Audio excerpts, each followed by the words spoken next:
नमो नमः। सप्तमी कक्षायाः रुचिरा इति पाठपुस्तकस्य अनुशिक्षणे भवतां स्वागतम्। अद्य वयं तृतीयं पाठं पठामः।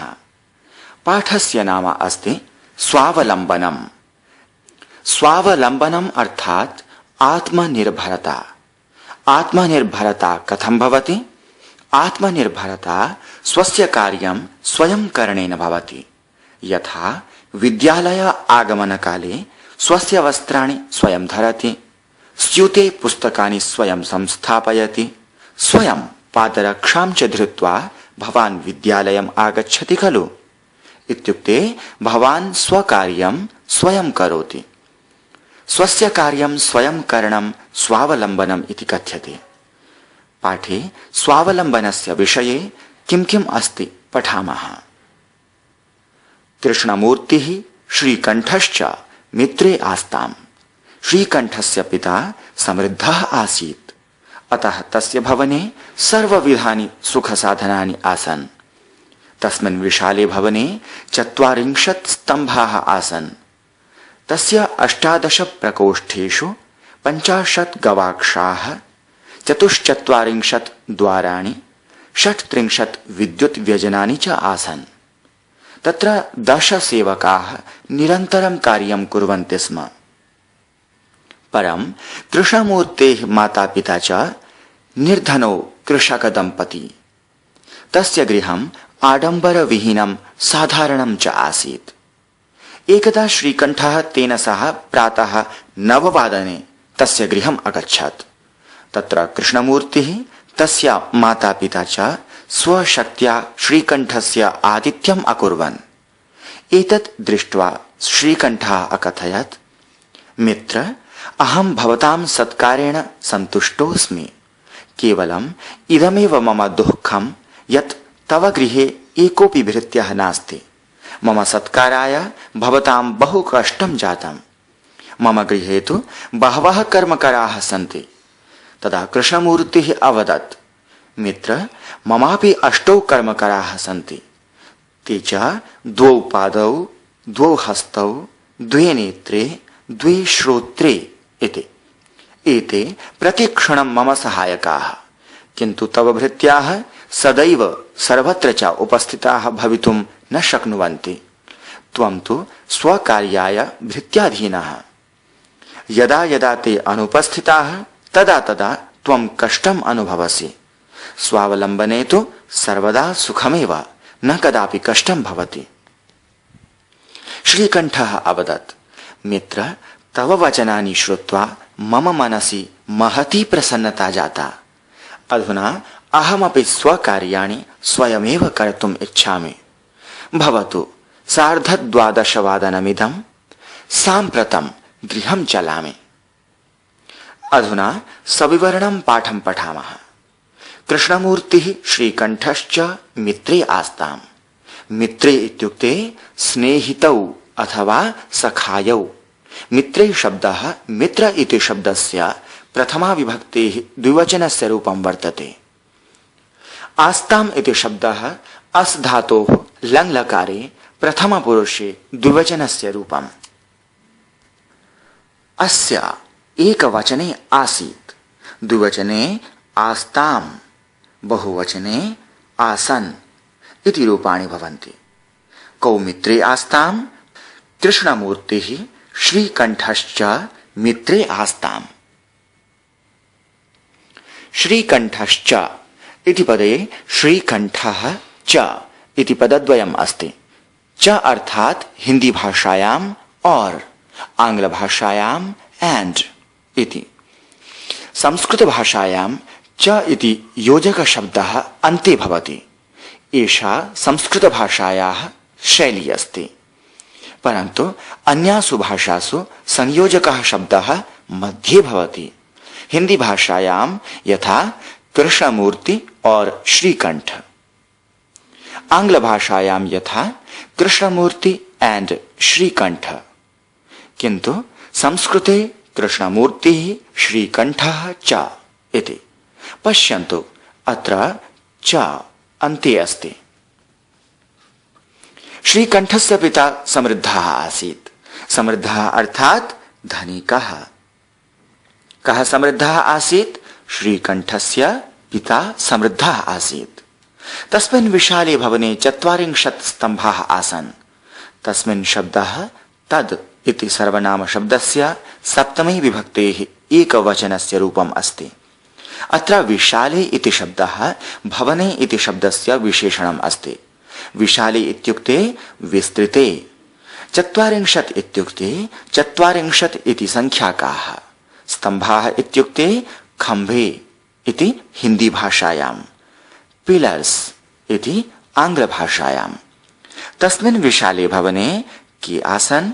तस्मिन् विशाले भवने स्तम्भाः आसन्। तस्मिन् विशाले भवने कति स्तम्भाः आसन्? तस्मिन् विशाले भवने 40 स्तम्भाः आसन्।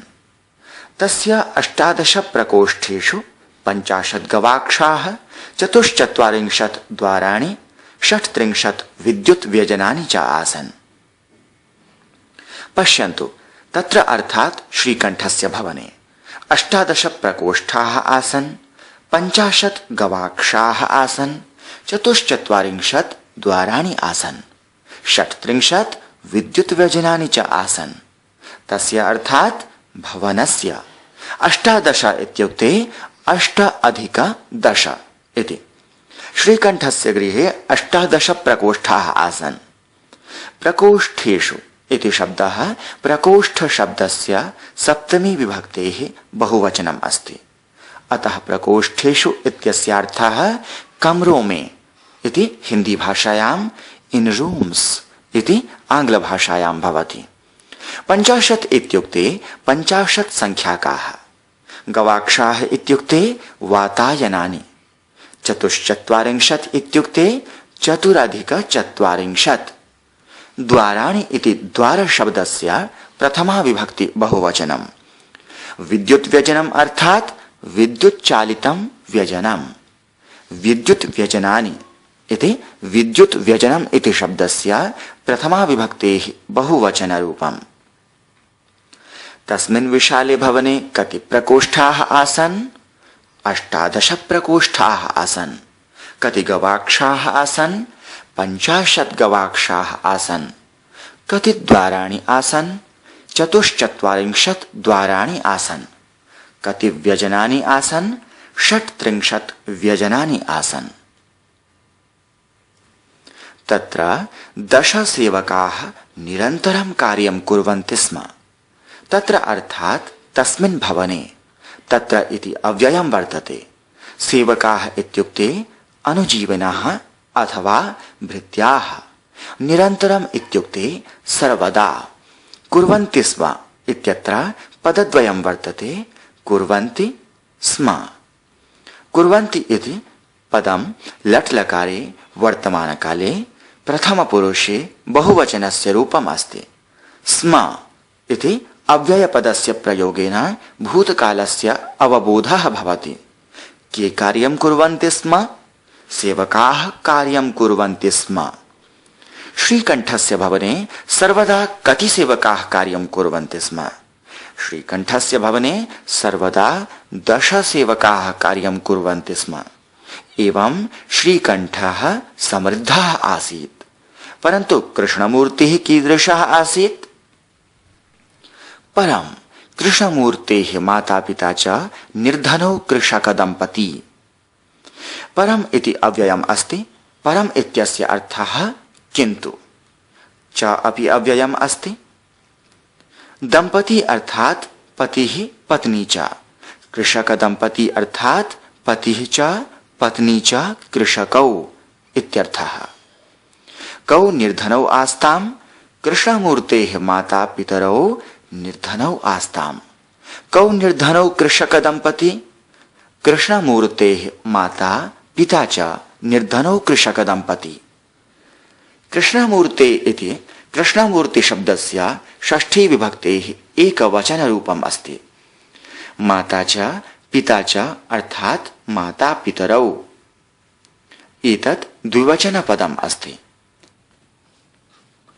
तस्य गृहम् आडम्बरविहीनं साधारणं च आसीत्।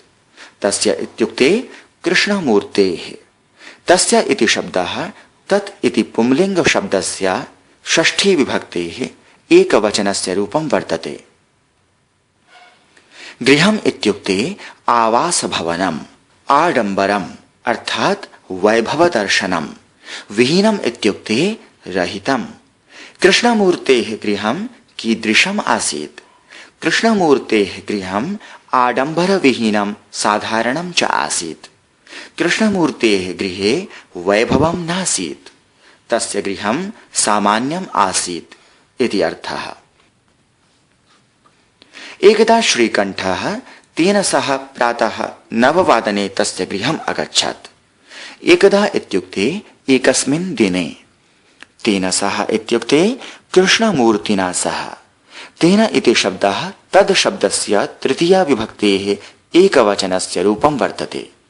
9 वादने इत्युक्ते 9 बजे इति हिन्द्यां 9 o'clock इति आङ्ग्लभाषायां। वादनम् इति शब्दः समयसूचनार्थं प्रयुज्यते। तस्य अर्थात् कृष्णमूर्तेः। अगच्छत् इत्युक्ते गतवान्। यदा श्रीकण्ठः कृष्णमूर्तेः गृहं गतवान् तदा प्रातःकाले 9 वादनसमयः आसीत्। श्रीकण्ठः कृष्णमूर्तेः गृहं केन सह अगच्छत्? श्रीकण्ठः तस्य गृहम् एकदा तेन अर्थात् कृष्णमूर्तिना सह अगच्छत्। श्रीकण्ठः कदा तस्य गृहम् अगच्छत्? श्रीकण्ठः एकदा प्रातः 9 वादने तस्य गृहम् अगच्छत्। श्रीकण्ठः कृष्णमूर्तिना सह एकस्मिन् दिने प्रातः 9 वादने कृष्णमूर्तेः गृहं गतवान्। तत्र कृष्णमूर्तिः तस्य मातापिता च स्वशक्त्या श्रीकण्ठस्य आतिथ्यम् अकुर्वन्।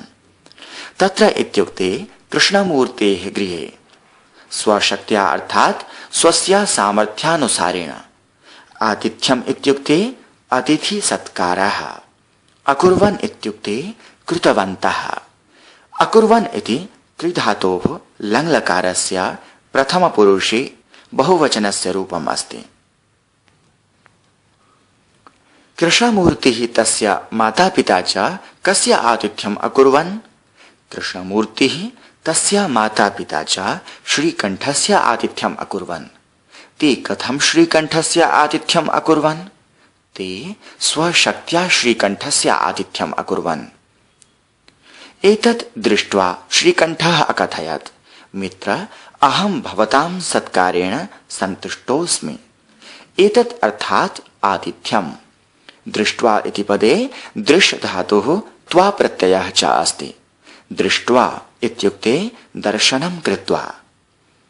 अकथयत् इति कथ धातोः लङ्लकारे प्रथमपुरुषे एकवचनरूपम्। भवताम् इति भवत् शब्दस्य षष्ठी विभक्ति बहुवचनस्य रूपम् अस्ति। सत्कारेण अर्थात् सेवया। सन्तुष्टोऽस्मि इत्यत्र सन्तुष्टः तथा अस्मि इति पदद्वयम् अस्ति। सन्तुष्टः अर्थात् प्रसन्नः। यदा श्रीकण्ठः कृष्णमूर्तेः गृहम् अगच्छत् तदा कृष्णमूर्तिः तस्य पितरौ च श्रीकण्ठस्य आतिथ्यम् अकुर्वन्।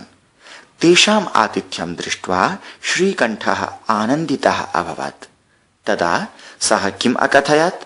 सः अकथयत्, मित्र, अहं भवतां सत्कारेण सन्तुष्टः अस्मि इति। श्रीकण्ठः केन सन्तुष्टः? सत्कारेण सन्तुष्टः। सः पुनः वदति, केवलम् इदमेव मम दुःखं यत् तव गृहे एकोऽपि भृत्यः नास्ति। केवलम् इति अव्ययम् अस्ति। इदम् इति नपुंसकलिङ्गस्य प्रथमा विभक्तेः एकवचनम्। इदम् इत्युक्ते एतत्। तव इति शब्दः युष्मद् शब्दस्य षष्ठी विभक्तेः एकवचनस्य रूपम् अस्ति। एकोऽपि इत्यत्र एकः तथा अपि इति पदे स्तः। भृत्यः अर्थात् सेवकः। श्रीकण्ठस्य किं दुःखम् आसीत्? श्रीकण्ठस्य दुःखम् आसीत् यत् कृष्णमूर्तेः गृहे एकः अपि सेवकः नास्ति इति। कस्य गृहे भृत्यः नास्ति? कृष्णमूर्तेः गृहे भृत्यः नास्ति। मम सत्काराय भवतां बहु कष्टं जातम्। सत्कारः इत्युक्ते सेवा। सत्कार शब्दस्य चतुर्थी विभक्तेः एकवचने सत्काराय इति रूपं भवति। अर्थात् सत्कार निमित्तं। बहु इत्युक्ते अत्यधिकं। कष्टम् अर्थात् क्लेशः अथवा श्रमः। जातम् अर्थात् अभवत्। केषां कष्टं जातं? भवताम् अर्थात् कृष्णमूर्तेः तस्य पित्रोश्च कष्टं जातं। किं निमित्तं बहु कष्टं जातं? श्रीकण्ठस्य सत्काराय बहु कष्टं जातम्। एवं श्रीकण्ठः चिन्तयति। मम गृहे तु बहवः कर्मकराः सन्ति। गृहे अर्थात् गेहे तु इति अव्ययम् अस्ति। बहवः इत्युक्ते अनेके। बहु इति उकारान्त शब्दस्य प्रथमा विभक्तेः बहुवचने बहवः इति रूपं भवति। अयं शब्दः कर्मकराः इति शब्दस्य विशेषणम् अस्ति। कर्मकराः अर्थात् सेवकाः। कस्य गृहे बहवः कर्मकराः सन्ति? श्रीकण्ठस्य गृहे बहवः कर्मकराः सन्ति। एतत् श्रुत्वा कृष्णमूर्तिः किम् अवदत्? तदा कृष्णमूर्तिः अवदत्, मित्र, ममापि 8 कर्मकराः सन्ति। तदा इत्युक्ते तदनन्तरम् अर्थात् श्रीकण्ठस्य वचनं श्रुत्वा। अवदत् इत्युक्ते अकथयत्। ममापि इत्यत्र मम तथा अपि इति पदद्वयम् अस्ति। 8 अर्थात् 8 संख्याकाः इति। अत्र मम अर्थात् कृष्णमूर्तेः। कृष्णमूर्तेः कति कर्मकराः सन्ति? कृष्णमूर्तेः 8 कर्मकराः सन्ति। ते कर्मकराः के सन्ति? पश्यामः। ते च 2 पादौ, 2 हस्तौ, 2 नेत्रे, 2 श्रोत्रे इति। एते प्रतिक्षणं मम सहायकाः। 2 पादौ अर्थात् पादद्वयम्। पादशब्दः पुंलिङ्गे अस्ति। अस्य रूपाणि प्रथमा विभक्तौ एकवचने पादः, द्विवचने पादौ, बहुवचने पादाः। अतः अस्य विशेषणशब्दः 2 अपि पुंलिङ्गे अस्ति। 2 हस्तौ इत्युक्ते हस्तद्वयम्। हस्तशब्दः पुंलिङ्गे अस्ति। अतः अस्य विशेषणशब्दः 2 अपि पुंलिङ्गे अस्ति। 2 नेत्रे इत्युक्ते नेत्रद्वयम्। पश्यन्तु, नेत्र इति शब्दः नपुंसकलिङ्गशब्दः अस्ति। तस्य प्रथमा विभक्तेः द्विवचने नेत्रे भवति। तथैव तस्य विशेषणशब्दः अपि नपुंसकलिङ्गे 2 अस्ति। नपुंसकलिङ्गे संख्यापदानि 1, 2, 3, 4 इत्येवं सन्ति। 2 श्रोत्रे इत्युक्ते कर्णद्वयम्। श्रोत्र इति शब्दः अपि नपुंसकलिङ्गशब्दः। अतः अत्रापि 2 इति नपुंसकलिङ्गशब्दः प्रयुक्तः। प्रतिक्षणम् इत्युक्ते सर्वदा। कृष्णमूर्तेः कति कर्मकराः सन्ति? कृष्णमूर्तेः 8 कर्मकराः सन्ति। ते के? ते च 2 पादौ, 2 हस्तौ, 2 नेत्रे, 2 श्रोत्रे इति आहत्य 8 सन्ति। कृष्णमूर्तेः एते सेवकाः सदा सर्वदा सहायं कुर्वन्ति। सर्वदा कृष्णमूर्तेः पार्श्वे एव निवसन्ति। कृष्णमूर्तेः ये सेवकाः सन्ति ते तु तस्य शरीरस्थाः हस्तपादादयः। अर्थात् सः स्वकार्यं सर्वदा स्वयं करोति। अतः सः कदापि सेवकेन रहितः न भवति। किन्तु तव भृत्याः सदैव सर्वत्र च उपस्थिताः भवितुं न शक्नुवन्ति। किन्तु अर्थात् परन्तु। तव इत्युक्ते भवतः।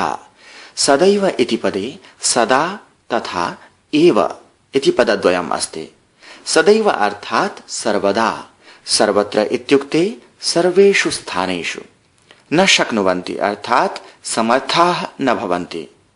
श्रीकण्ठः स्वकार्यं स्वयं न करोति, अन्यैः सेवकैः कारयति। कर्मकराः सर्वदा उपस्थिताः न भवन्ति, ते विरामं स्वीकुर्वन्ति। अतः ते सदैव सर्वत्र च उपस्थिताः न भवन्ति। त्वं तु स्वकार्याय भृत्याधीनः। स्वकार्याय अर्थात् स्वस्य कार्यनिमित्तं। भृत्याधीनः इत्युक्ते सेवकानाम् अधीनः। त्वं कस्याधीनः? त्वं भृत्याधीनः। किमर्थं त्वं भृत्याधीनः असि? स्वकार्याय त्वं भृत्याधीनः असि। यदा यदा ते अनुपस्थिताः तदा तदा त्वं कष्टम् अनुभवसि। ते अर्थात् कर्मकराः। अनुपस्थिताः न उपस्थिताः इति अनुपस्थिताः अर्थात् अनुपलब्धाः। कष्टम् अर्थात् दुःखम् अनुभवसि इति क्रियापदम् अस्ति। अत्र अनु उपसर्गः भूधातुः च अस्ति। एतत् लट् लकारस्य मध्यमपुरुषस्य एकवचनरूपम् अस्ति। रूपाणि यथा अनुभवति, अनुभवतः, अनुभवन्ति, अनुभवसि, अनुभवथः, अनुभवथ, अनुभवामि, अनुभवावः, अनुभवामः इति। त्वं कदा कष्टम् अनुभवसि? यदा यदा कर्मकराः अनुपस्थिताः भवन्ति तदा तदा त्वं कष्टम् अनुभवसि। ये भृत्याधीनाः भवन्ति ते जनाः यदा सेवकाः न भवन्ति तदा कष्टम् अनुभवन्ति। स्वावलम्बने तु सर्वदा सुखमेव, न कदापि कष्टं भवति। स्वावलम्बनम् इत्युक्ते स्वस्य कार्यं स्वयं करणं स्वावलम्बनम्। स्वावलम्बने इति सप्तमी विभक्तेः एकवचनस्य रूपम्। सर्वदा कथं सुखं भवति? सर्वदा स्वावलम्बने सुखं भवति। स्वावलम्बने कष्टं भवति वा? न, स्वावलम्बने कदापि कष्टं न भवति। श्रीकण्ठः अवदत्, मित्र, तव वचनानि श्रुत्वा मम मनसि महती प्रसन्नता जाता। श्रुत्वा इति पदे श्रु धातुः त्वा प्रत्ययः च अस्ति। वचनानि अर्थात् वाक्यानि। मनसि इति मनस् शब्दस्य सप्तमी विभक्तेः एकवचनस्य रूपं वर्तते। महत् शब्दस्य स्त्रीलिङ्गे प्रथमा विभक्तेः एकवचने महती इति रूपं भवति। रूपाणि यथा महती, महत्यौ, महत्यः। जाता इत्युक्ते अभवत्। कस्य वचनानि श्रुत्वा श्रीकण्ठस्य मनसि प्रसन्नता जाता? कृष्णमूर्तेः वचनानि श्रुत्वा श्रीकण्ठस्य मनसि प्रसन्नता जाता। सः वदति, अधुना अहमपि स्वकार्याणि स्वयमेव कर्तुम् इच्छामि। अधुना अर्थात् इदानीं। स्वकार्याणि अर्थात् स्वस्य कार्याणि। स्वयम् एव इत्युक्ते स्वस्य द्वारा एव। इच्छामि इत्युक्ते अभिलषामि। अधुना सः किम् इच्छति? अधुना सः कार्याणि स्वयमेव कर्तुम् इच्छति। अधुना सः स्वकार्याणि कथं कर्तुम् इच्छति? अधुना सः स्वकार्याणि स्वयमेव कर्तुम् इच्छति। भवतु, 12:30 साम्प्रतं गृहं चलामि। भवतु इत्युक्ते अस्तु। 12:30 अर्थात् अर्धेन सहितं 12। साम्प्रतम् इत्युक्ते अधुना। परस्परं सम्भाषणेन बहुकालः अपगतः। श्रीकण्ठः घटीं दृष्ट्वा वदति, इदानीं 12:30 अभवत् इति। अहं गृहं गच्छामि इति वदति। अस्य पाठस्य सन्देशः अस्ति, स्वकार्यं स्वयं करणीयम्। आत्मनिर्भरः जनः सुखी भवति। सेवकेषु यदि निर्भरः भवति तर्हि सेवकानाम् अभावे दुःखी भवति। किं भवान् स्वकार्यं स्वयं करोति?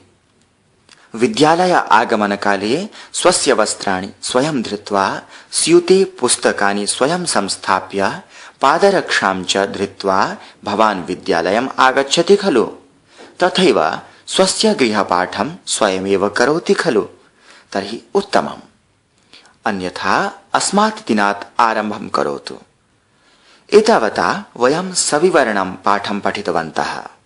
पाठे संख्यावाची शब्दाः, कालवाची शब्दाः, स्वकार्यं स्वयं कर्तव्यं, स्वावलम्बनेन सदा सुखं भवति इत्यादि विषयाः प्रमुखरूपेण पठिताः। एतावता तृतीयपाठस्य सविवरणं पाठवाचनं समाप्तम्। अभ्यासभागे पुनः मिलामः। धन्यवादः।